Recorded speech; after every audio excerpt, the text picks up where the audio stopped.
Your Majesty at your service. Welcome to Fair Queen Talks. Thank you for tuning in to another episode of my podcast, Rule of Thirds. Expectations of yourself can be powerful and self destructive. Our inner critic and self talk can lead us to a cycle of thinking that keeps us stuck.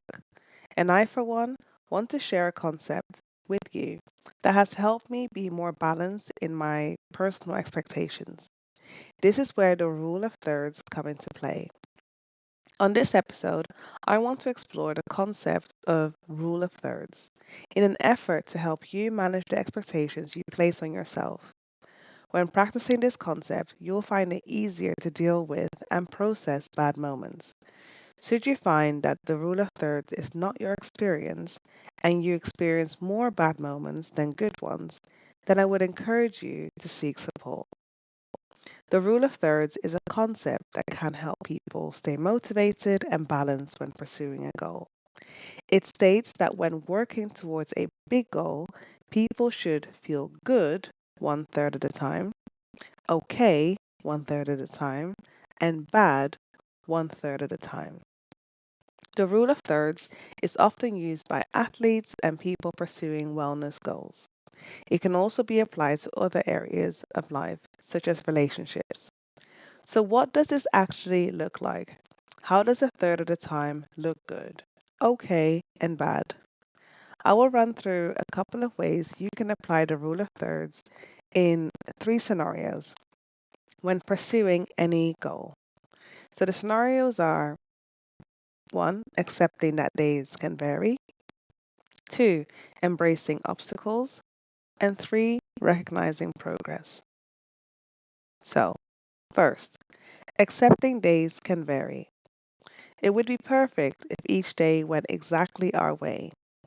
Even though we know that there's not such a thing as a perfect day, we need to adjust our expectations and accept that our days can vary. We can expect to have good days, average days, and bad days. We have great days when we feel healthy and highly productive. We have average days when we are doing well, but things could be better. And then we have the bad days, when life gets really hard and interferes with our best made plans. And as my husband always says, just because your day started bad, it doesn't mean it has to end bad. I encourage all of you to always end your days on a happier note. It not only makes it easier for you to sleep, but your mind can truly rest at the end of the day.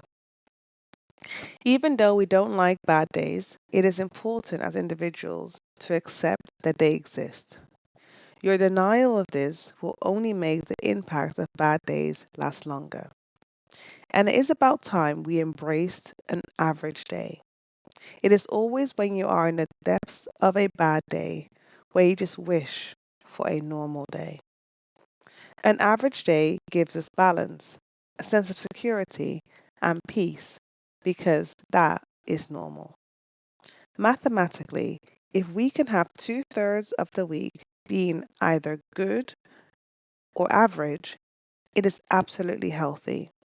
When using the rule of thirds in this scenario, it is important to be realistic and not expect to feel good all the time or all your days.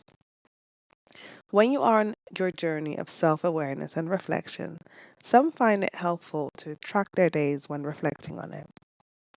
When tracking your mood, for example, over the month, you start to identify trends of when your mood is high and low. This is extremely helpful when considering the rule of thirds because then you can look into finding solutions to address the reasons of your low moods. And you can do that when you reflect, just not just tracking what mood you had, but why you had that mood in the first place. Number two, embracing obstacles. Use the rule of thirds to embrace obstacles and convert setbacks into breakthroughs. Albeit that it's not easy to embrace obstacles, something needs to be said about converting setbacks into breakthroughs. If you are to look at an obstacle in thirds, your perspective will lend itself to view the obstacle in a way that you can confidently expect to feel bad for a third at a time, but know that you will be okay and come out good and even better for it. The rule of thirds allows you to see an obstacle as an opportunity for growth. Developing the early example of tracking your moods. If you have a low mood day because something happened, you can let that experience bury you even further or grow from it. The way I would grow from a low mood day is to acknowledge that whatever happened that caused it made your mood go low. However, don't allow a low mood to stop you from doing things that are good for you. An obstacle cannot stop your ability to move forward. An obstacle only redirects your journey, and that is growth. That is how we move forward. Obstacles only stop you from moving in a particular direction. It just redirects you. Number three, recognizing progress. Pardon me. Recognizing progress. We can use the rule of thirds when recognizing our progress towards goals in many ways. We can identify when we are pushing too hard, going at a steady pace, or not working hard enough.